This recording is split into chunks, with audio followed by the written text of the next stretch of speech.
So you led the practice for 18 years or so. And so I feel almost Ethiopia is at this incredible place right now. It's huge, from huge opportunities, lots going on. Over the 18 years, you've seen things change. And I wonder if you could just lay out the landscape right now for business in Ethiopia. I feel there's fewer, better people that are able to do this. And so with a bunch of very aspiring, optimistic young people in the room, when you look at Ethiopia, just lay out kind of where we are right now and what that landscape is. So, in very few short words, the opportunities in Ethiopia today and going forward is enormous. I like numbers, so I use numbers to tell a story, right? Back in 98, let's forward it to 2000, okay? The Ethiopian economy, for those of you who like numbers, was only $8 billion. The total GDP of Ethiopia was $8 billion. You can't do anything with $8 billion, okay? Fast forward today, it's 10x, meaning it's $80 billion. But we're just getting started. That's how you should look at it. There's 106 million people, very talented people, very young people. I see a lot of young, you represent the demographics of Ethiopia today. In fact, you're actually older than the median age of Ethiopia, which is 17. All right? So we're at 80 billion. The forecast is in about, 8-9 years, it will top 200 billion. Can you imagine a $200 billion GDP versus the 8 billion that I was trying to be part of when I came here? So there's a lot more opportunity. But at the same time, opportunity is a magnet. It attracts people. It attracts both the domestic people like you as well as the international investors. That means you have to be prepared for competition. I'll give you a very simple example. When I first opened Ernst & Young, we used to beg diasporas to come join us. And this is a global firm, right? And we were paying okay, and not international standards, but by African, by everywhere. We used to have to beg people to come join us. MBAs from US universities, almost everybody turned us down. Today, we still have a practice, which is, I'll talk about it later, we can recruit a lot of people, especially the country that I know best, the US, a lot of people want to come here. Maybe the last couple of years, because of a little bit of the political uncertainties, people were a little wavering. Right now, we get requests all the time for people wanting to move here, wanting to work here, at least initially even join us, but a lot of people wanted to establish businesses. So the one thing you need to be prepared for is there's going to be a lot of competition. There's going to be huge growth in the economy, but there will be competition as well. So that's the big difference that I say between 20 years ago and today. There was nothing there, but there was no competition either.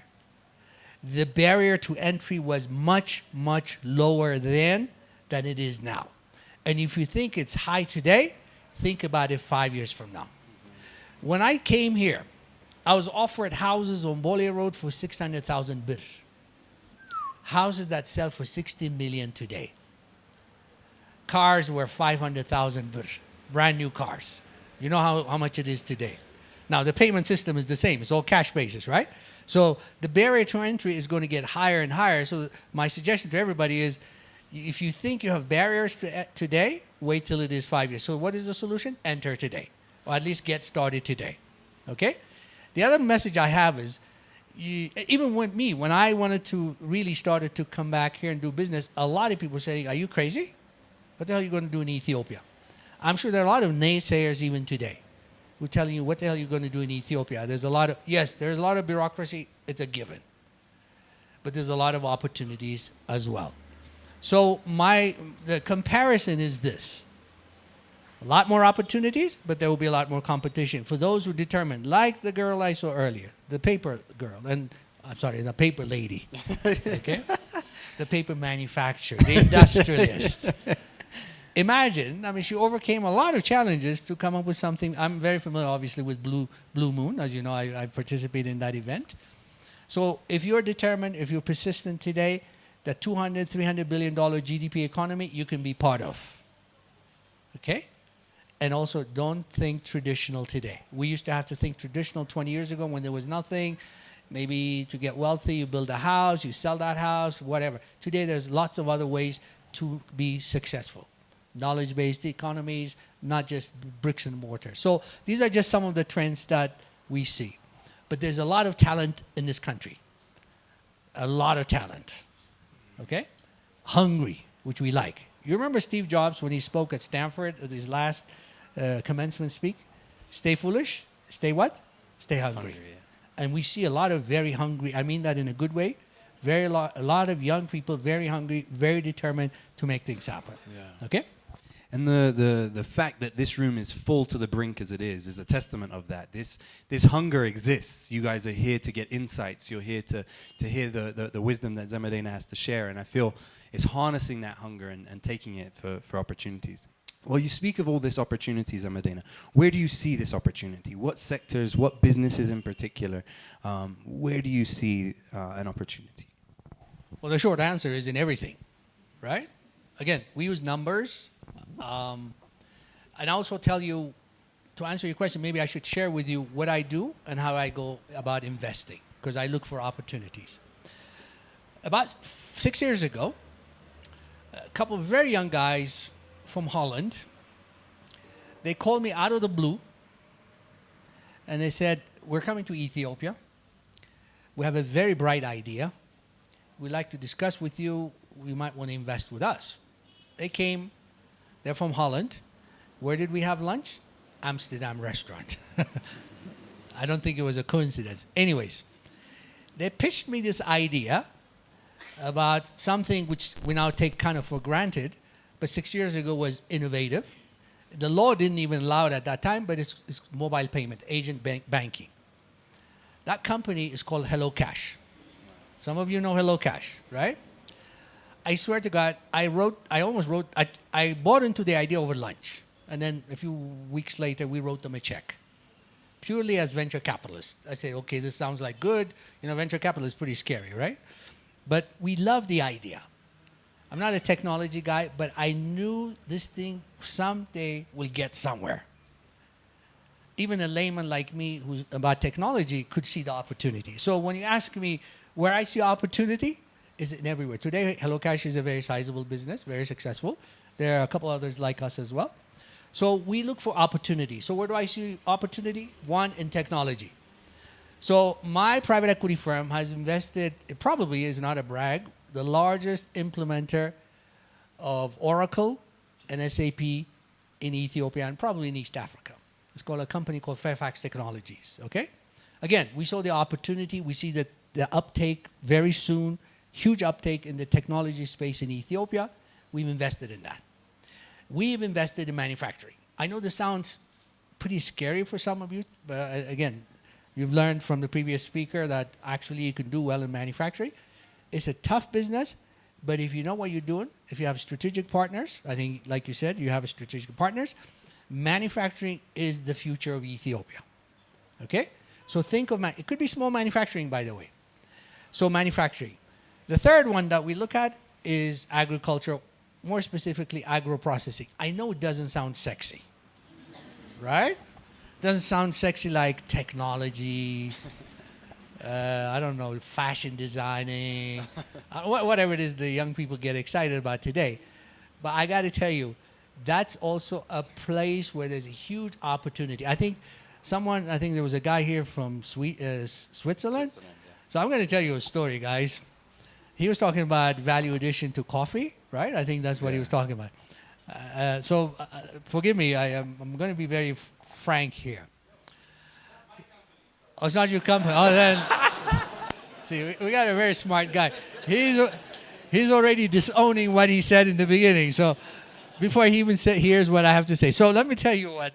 So I'm going to talk about opportunities, right? So about a month and a half ago, maybe a little longer, I was in Paris on business, okay? Those of you who know Paris, there's this beautiful street called Champs-Élysées. Champs-Élysées is the most beautiful street in Paris. The only stores you can have on Champs-Élysées are high-end stores because the rent is extremely expensive. There's a reason why I'm going to connect it to this agricultural thing. You all think it's not sexy, maybe not profitable. I'll tell you how profitable it is. So we're walking down Champs-Élysées. You see Dion, Louis Vuitton, all these high-end, very expensive luxury products who can afford to pay the rent on that street. These are the flagship stores, right? So we looked at Louis Vuitton and said, fine. We walked down a couple blocks, and we see a store that looks almost like Louis Vuitton.